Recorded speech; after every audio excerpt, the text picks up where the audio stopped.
नमस्कार, आप देख रहे हैं GBN 24 न्यूज। आपके साथ मैं हूं राशि। आइए खबरों की शुरुआत करेंगे।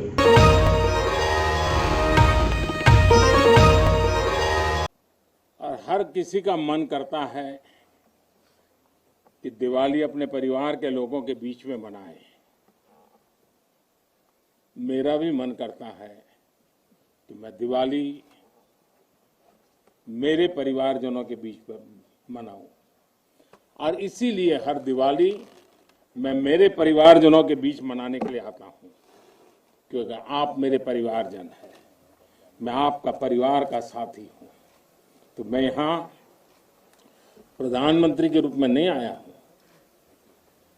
मैं आपके परिवार के एक सदस्य के रूप में आया हूं।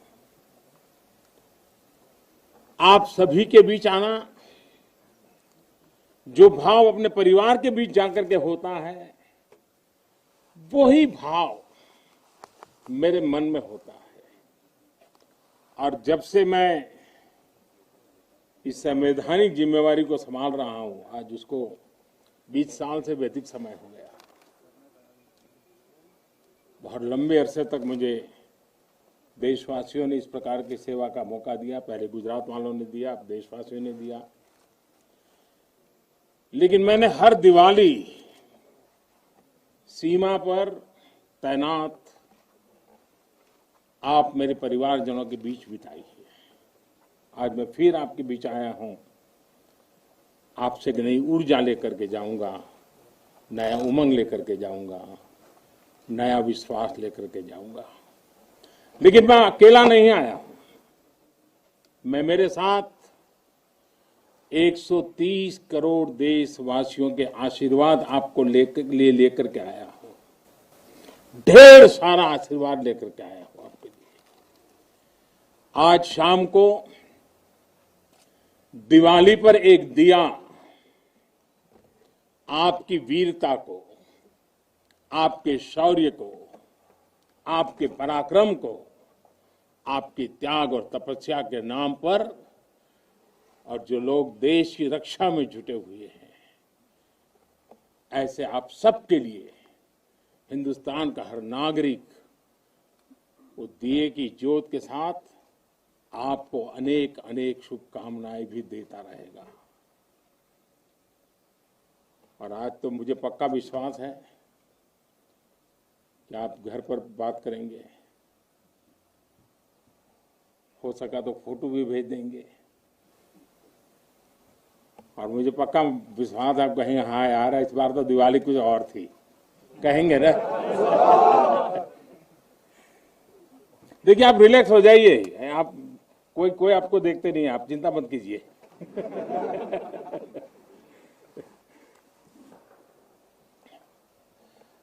अच्छा, आप ये भी बताएंगे ना कि मिठाई भी बहुत खाई थी? नहीं बताएंगे तो बोलो ना। साथियों, आज मेरे सामने देश के जो वीर हैं, देश की जो वीर बेटियां हैं, वो भारत मां की ऐसी सेवा कर रहे हैं जिसका सौभाग्य हर किसी को नहीं मिलता है। किसी किसी को ही मिलता है जो सौभाग्य आपको मिला है। मैं देख रहा हूं, मैं महसूस कर रहा हूं, आपके चेहरे के उन मजबूत भावों को मैं देख रहा हूं। आप संकल्पों से भरे हुए हैं, और यही आपके संकल्प, यही आपकी पराक्रम की पराकाष्ठा करने की भावनाएं, चाहे हिमालय हो, रेगिस्तान हो, बर्फीली चोटियां हो, गहरे पानी हो,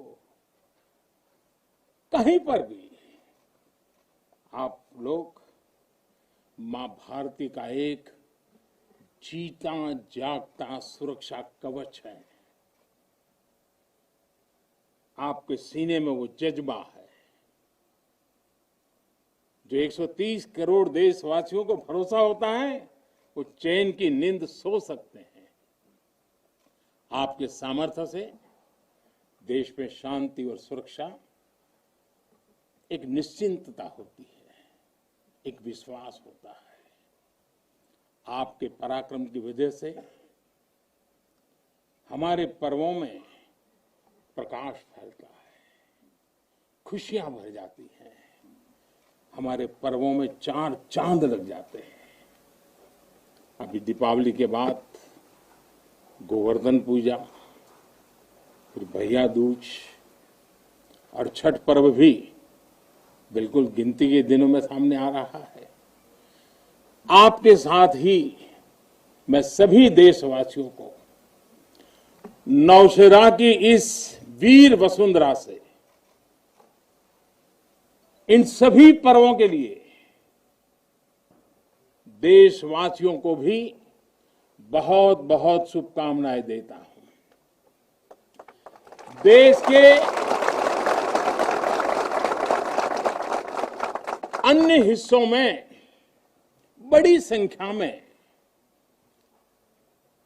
लोग आज दिवाली का जब दूसरा दिन होता है तो नववर्ष की भी शुरुआत करते हैं, और हमारे यहाँ तो हिसाब किताब भी दिवाली से पूरा होता है और दिवाली के दूसरे दिन से शुरू होता है।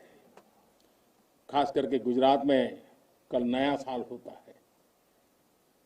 तो मैं आज नौशेरा की इस वीर भूमि से गुजरात के लोगों को भी और जहां जहां नववर्ष मनाते हैं उन सबको भी अनेक अनेक मंगल कामनाएं उनके लिए देता हूं। साथियों, जब मैं यहां नौशेरा की पवित्र भूमि पर उतरा, यहां की मिट्टी का स्पर्श किया, तो एक अलग ही भावना, एक अलग ही रोमांच से मेरा मन भर गया। यहां का इतिहास भारतीय सेना की वीरता का जयघोष करता है। हर चोटी से वो जयघोष सुनाई देता है। यहां का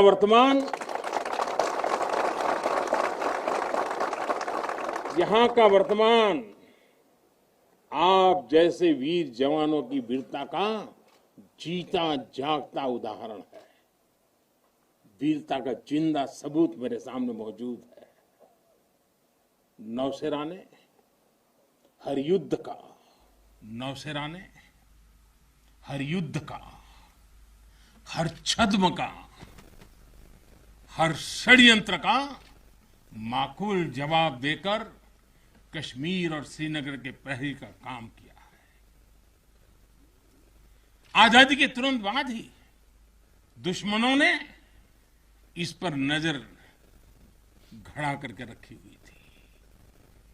नौशेरा पर हमला हुआ, दुश्मनों ने ऊंचाई पर बैठकर इस पर कब्जा जमाने की कोशिश की, और अभी जो मुझे पूरा वृत्त वीडियो समेत सारी चीजें मुझे देखना समझने का मौका मिला, और मुझे खुशी है कि नौशेरा के जाबाजों के शौर्य के सामने सारी साजिश से धरी की धरी रह गई। दोस्तों, भारत माता की जय! भारत माता की जय!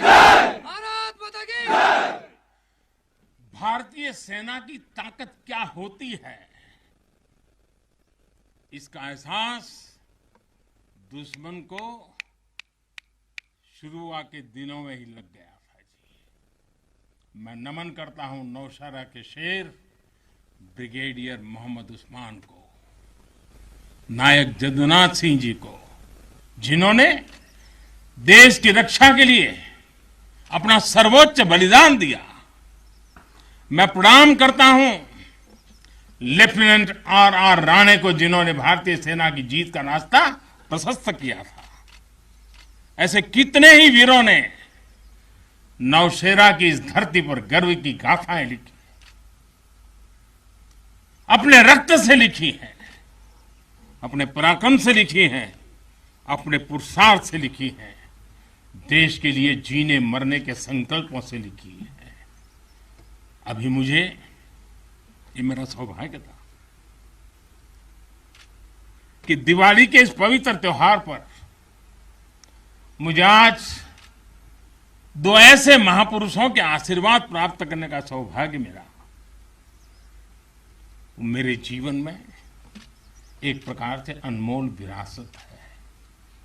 मुझे आशीर्वाद मिले श्री बलदेव सिंह और श्री बसंत सिंह जी, ये दोनों महापुरुष बाल्यकाल में मां भारती की रक्षा के लिए फौज के साथ कंधे से कंधा मिलाकर के साधनों के अभाव के बीच भी, और जब मैं आज सुन रहा था उनको, वही जज्बा था जी, वही मिजाज था, और वर्णन ऐसे कर रहे थे जैसे आज ही अभी से लड़ाई के मैदान से आए हैं, ऐसा वर्णन कर रहे थे।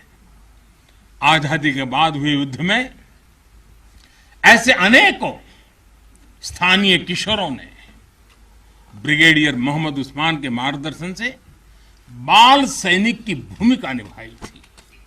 उन्होंने अपने जीवन की परवाह न करते हुए उतनी कम उम्र में देश की सेना के साथ कंधे से कंधा मिलाकर के काम किया था, सेना की मदद की थी। नौशेरा के शौर्य का यह सिलसिला तब से जो शुरू हुआ, न कभी रुका है न कभी झुका है। यही तो नौशेरा है। भारत माता की जय! भारत माता की जय! भारत माता की जय! सर्जिकल स्ट्राइक में यहां की ब्रिगेड ने जो भूमिका निभाई, वो हर देशवासी को गौरव से भर देता है। और वो दिन तो मैं हमेशा याद रखूंगा, क्योंकि मैं कुछ तय किया था सूर्यास्त के पहले कि सब लोग लौट करके आ जाने चाहिए, और मैं हर पल फोन की घंटी पर टिकटिका के बैठा हुआ था कि आखिर से आखिर मेरा जवान पहुंच गया क्या, और कोई भी नुकसान किए बिना ये मेरे वीर जवान लौट करके आ गए, पराक्रम करके आ गए, सिद्धि प्राप्त करके आ गए। भारत माता की जय! भारत माता की जय! भारत माता की जय! सर्जिकल स्ट्राइक के बाद यहां अशांति फैलाने के अनगिनत कुत्सित प्रयास हुए, आज भी होते हैं, लेकिन हर बार आतंकवाद को मुंह तोड़ जवाब मिलता है। असत्य और अन्याय के खिलाफ इस धरती में एक स्वाभाविक प्रेरणा है, माना जाता है, और मैं मानता हूं ये अपने आप में बड़ी प्रेरणा है। ऐसा माना जाता है कि पांडवों ने भी अज्ञातवास के दौरान अपना कुछ समय इसी क्षेत्र में व्यतीत किया था। आज आप सबके बीच आकर मैं अपने आप को यहां की ऊर्जा से जुड़ा हुआ महसूस कर रहा हूं। साथियों, इस समय देश अपनी आजादी के 75 वर्ष का पर्व मना रहा है। आजादी का अमृत महोत्सव गुलामी के लंबे कालखंड में असंख्य बलिदान देकर हमने ये आजादी हासिल की है। इस आजादी की रक्षा करने का दायित्व हम सभी हिंदुस्तानियों के सर पे है, हम सबकी जिम्मेवारी है। आजादी के अमृत काल में हमारे सामने नए लक्ष्य हैं, नए संकल्प हैं, नई चुनौतियां भी हैं। ऐसे महत्वपूर्ण कालखंड में आज का भारत अपनी शक्तियों को लेकर भी सजग है और अपने संसाधनों को लेकर भी। दुर्भाग्य से पहले हमारे देश में सेना से जुड़े संसाधनों के लिए ये मान लिया गया था कि हमें जो कुछ भी मिलेगा विदेशों से ही मिलेगा। हमें टेक्नोलॉजी के मामले में झुकना पड़ता था, ज्यादा पैसे खर्च करने पड़ते थे, नए हथियार नए उपकरण खरीदने होते थे तो प्रक्रिया सालों साल चलती रहती थी। यानी एक अफसर फाइल शुरू करें, वो रिटायर हो जाए, तब तक भी चीज नहीं पहुंचती थी। ऐसा ही कालखंड था। नतीजा ये कि जरूरत के समय हथियार फिर आपाधापी में खरीदे जाते थे। यहां तक कि स्पेयर पार्ट्स के लिए भी हम दूसरे देशों पर निर्भर रहते थे। साथियों, डिफेंस सेक्टर में आत्मनिर्भरता का संकल्प उन पुरानी स्थितियों को बदलने का एक सशक्त मार्ग है। देश के रक्षा खर्च के लिए जो बजट होता है, अब उसका करीब 65% देश के भीतर ही खरीदी पर खर्च हो रहा है। हमारे देश ये सब कर सकता है, करके दिखाया है। एक अभूतपूर्व कदम उठाते हुए अब भारत ने यह भी तय किया है कि 200 से ज्यादा साजो सामान और उपकरण अब देश के भीतर ही खरीदे जाएंगे। आत्मनिर्भर भारत का यही तो संकल्प है। अगले कुछ महीनों में इसमें और सामान जुड़ने वाले हैं। देश को आत्मनिर्भर बनाने वाली ये पॉजिटिव लिस्ट और लंबी हो जाएगी। इससे देश का डिफेंस सेक्टर मजबूत होगा, नए नए हथियारों उपकरणों के निर्माण के लिए निवेश बढ़ेगा। साथियों, आज हमारे देश के भीतर अर्जुन टैंक बन रहे हैं, तेजस जैसे अत्याधुनिक लाइट कॉम्पैक्ट एयरक्राफ्ट बन रहे हैं। अभी विजयादशमी के दिन 7 नई डिफेंस कंपनियों को भी राष्ट्र को समर्पित किया गया है। हमारी जो ऑर्डिनेंस फैक्ट्रीज थी, वो अब स्पेशलाइज्ड सेक्टर में आधुनिक रक्षा उपकरण बनाएगी। आज हमारा प्राइवेट सेक्टर भी राष्ट्र रक्षा के संकल्प का सारथी बन रहा है। हमारे कई नए डिफेंस स्टार्टअप्स आज अपना परचम लहरा रहे हैं। हमारे नौजवान 20, 22, 25 साल के नौजवान क्या क्या चीजें लेकर के आ रहे हैं, गर्व होता है। साथियों, उत्तर प्रदेश और तमिलनाडु में बन रहे डिफेंस कॉरिडोर इस स्पीड को और तेज करने वाले हैं। ये सारे कदम जो आज हम उठा रहे हैं, वो भारत के सामर्थ्य के साथ साथ डिफेंस एक्सपोर्टर के रूप में हमारी पहचान को भी सशक्त करने वाले हैं। साथियों, हमारे शास्त्रों में कहा गया है, को अति भारः समर्था नाम, यानी जो समर्थ होता है उसके लिए अति भार मायने नहीं रखता। वो सहज ही अपने संकल्पों को सिद्ध करता है।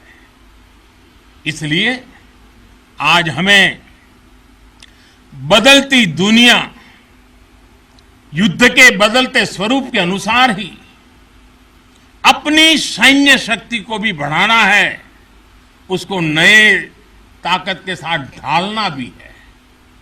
हमें अपनी तैयारियों को दुनिया में हो रहे इस तेज परिवर्तन के अनुकूल ही ढालना ही होगा। हमें मालूम है किसी समय हाथी घोड़े पर लड़ाइयां होती थी। अब कोई सोच नहीं सकता हाथी घोड़े की लड़ाई, रूप बदल गया। पहले शायद युद्ध के रूप बदलने में दशकों लग जाते होंगे, शताब्दियां लग जाती होगी। आज तो सुबह एक तरीका होगा तो शाम को दूसरा तरीका होगा लड़ाई का। इतनी तेजी से टेक्नोलॉजी अपनी जगह बना रही है। आज की युद्ध कला सिर्फ ऑपरेशंस के तौर तरीकों तक ही सीमित नहीं है। आज अलग अलग पहलुओं में बेहतर तालमेल, टेक्नोलॉजी और हाइब्रिड टैक्टिक्स का उपयोग बहुत बड़ा फर्क डाल सकता है। संगठित नेतृत्व एक्शन में बेहतर समन्वय आज बहुत जरूरी है। इसलिए बीते समय से हर स्तर पर लगातार रिफॉर्म्स किए जा रहे हैं। चीफ ऑफ डिफेंस स्टाफ की नियुक्ति हो या डिपार्टमेंट ऑफ मिलिट्री अफेयर्स का गठन, ये हमारी सैन्य शक्ति को बदलते समय के साथ कदम ताल करने में अहम रोल निभा रहे हैं। साथियों, आधुनिक बॉर्डर इंफ्रास्ट्रक्चर भी हमारी सैन्य ताकत को और मजबूत करने वाला है।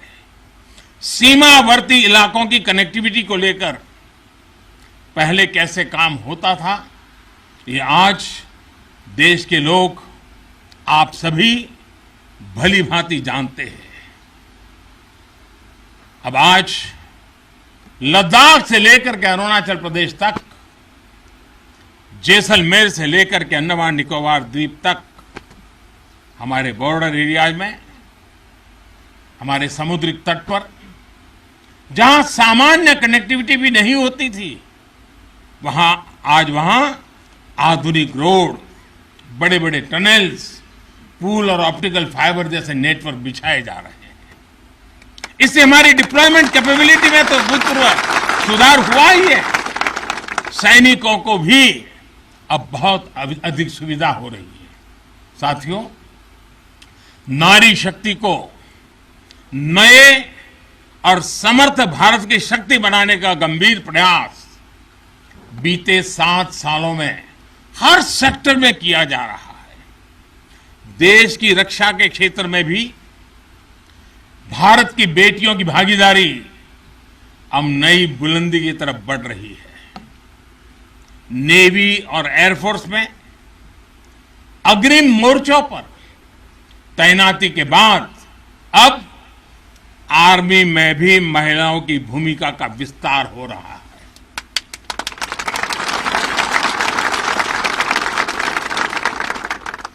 मिलिट्री पुलिस के द्वारा बेटियों के लिए खोलने के बाद अब महिला अफसरों को परमानेंट कमीशन देना इसी भागीदारी के विस्तार का ही हिस्सा है। अब बेटियों के लिए नेशनल डिफेंस एकेडमी, राष्ट्रीय मिलिट्री स्कूल और राष्ट्रीय इंडियन मिलिट्री कॉलेज जैसे देश के प्रीमियर मिलिट्री संस्थानों के दरवाजे खोले जा रहे हैं। इसी वर्ष 15 अगस्त को मैंने लाल किले से यह भी घोषणा की थी कि अब देश भर के सभी सैनिक स्कूलों में बेटियों को भी पढ़ाई का अवसर मिलेगा। इस पर भी तेजी से काम शुरू हो गया है। साथियों, मुझे आप जैसे देश के रक्षकों की वर्दी में केवल अथाह सामर्थ्य के ही दर्शन नहीं होते। मैं जब आपको देखता हूं तो मुझे दर्शन होते हैं अटल सेवा भाव के, अडिग संकल्प शक्ति के और अतुलनीय संवेदनशीलता के। इसलिए भारत की सेना दुनिया की किसी भी दूसरी सेना से अलग है, उसकी एक अलग पहचान है। अब विश्व की शीर्ष सेनाओं की तरफ एक प्रोफेशनल फोर्स तो है ही, लेकिन आपके मानवीय मूल्य, आपके भारतीय संस्कार आपको औरों से अलग एक असाधारण व्यक्तित्व के धनी बनाते हैं। आपके लिए सेना में आना एक नौकरी नहीं है। पहली तारीख को तनख्वाह आएगा इसके लिए नहीं आए हैं आप लोग। आपके लिए सेना में आना एक साधना है, साधना। जैसे कभी ऋषि मुनि साधना करते थे ना, मैं आपके हर एक के भीतर वो साधक का रूप देख रहा हूं और आप मां भारती की साधना कर रहे हैं। आप जीवन को उस ऊंचाई पर ले जा रहे हैं कि जिसमें 130 करोड़ देशवासियों की जिंदगी जैसे आपके भीतर समाहित हो जाती है। ये साधना का मार्ग है और हम तो भगवान राम में अपने सर्वोच्च आदर्श खोजने वाले लोग हैं। लंका विजय करने के बाद भगवान राम जब अयोध्या लौटे थे तो यही उद्घोष करके लौटे थे, अपि स्वर्णमयी लंका न मे लक्ष्मण रोचते, जननी जन्मभूमिश्च स्वर्गादपि गरीयसी। यानी सोने और समृद्धि से भरपूर लंका को हमने जीता जरूर है, लेकिन हमारी ये लड़ाई हमारे सिद्धांत और मानवता की रक्षा के लिए थी। हमारे लिए तो हमारी जन्मभूमि हमारी है, हमें वहीं लौटकर उसी के लिए जीना है। भारत माता की जय, भारत माता की जय, भारत माता की जय। और इसलिए जब प्रभु राम लौटकर आए तो पूरी अयोध्या ने उनका स्वागत एक मां के रूप में किया। अयोध्या के हर नर नारी ने, यहां तक कि पूरे भारतवर्ष ने दिवाली का आयोजन कर दिया। यही भाव हमें औरों से अलग बनाता है। हमारी यही उदात्त भावना हमें मानवीय मूल्यों के उस अमर शिखर पर विराजमान करती है जो समय के कोलाहल में, सभ्यताओं के हलचल में भी अड़िग रहती है। इतिहास बनते हैं, इतिहास बिगड़ते हैं, सत्ताएं आती हैं, सत्ताएं जाती है, साम्राज्य आसमान छूते हैं, ढहते हैं, लेकिन भारत हजारों साल पहले भी अमर था। भारत आज भी अमर है और हजारों साल बाद भी अमर रहेगा। भारत माता की जय। हम राष्ट्र को शासन, सत्ता और साम्राज्य के रूप में नहीं देखते। हमारे लिए तो ये साक्षात जीवंत आत्मा है। इसकी रक्षा हमारे लिए केवल भौगोलिक रेखाओं की रक्षा भर नहीं है। हमारे लिए राष्ट्र रक्षा का अर्थ है इस राष्ट्रीय जीवंतता की रक्षा, राष्ट्रीय एकता की रक्षा और राष्ट्रीय अखंडता की रक्षा। इसलिए हमारी सेनाओं में आकाश छूता शौर्य है तो उनके दिलों में मानवता और करुणा का सागर भी है। इसलिए हमारी सेनाएं केवल सीमाओं पर ही पराक्रम नहीं दिखाती। जब देश को जरूरत पड़ती है तो आप सब आपदा, विपदा, बीमारी, महामारी से देशवासियों की हिफाजत के लिए मैदान में उतर आते हैं। जहां कोई नहीं पहुंचे वहां भारत की सेनाएं पहुंचे। ये आज देश का एक अटूट विश्वास बन गया है। हर हिंदुस्तानी के मन में से ये भाव अपने आप प्रकट होता है। ये आ गए ना, अरे चिंता नहीं, अब हो गया। ये छोटी चीज नहीं। आप देश की अखंडता और सार्वभौमिकता के प्रहरी हैं। एक भारत श्रेष्ठ भारत के संकल्प के प्रहरी हैं। मुझे पूरा भरोसा है कि आपके शौर्य की प्रेरणा से हम अपने भारत को शीर्ष ऊंचाइयों तक लेकर जाएंगे। साथियों, दीपावली की आपको भी शुभकामना है, आपके परिवारजनों को शुभकामना है और आप जैसे वीर बेटे बेटियों को जन्म देने वाली उन माताओं को भी मेरे प्रणाम है। भारत माता की जय, भारत माता की जय, भारत माता की जय। मैं फिर एक बार आप सबको दीपावली की अनेक अनेक शुभकामनाएं देता हूं। मेरे साथ पूरी ताकत से बोलिए, भारत माता की जय, भारत माता की जय, भारत। धन्यवाद।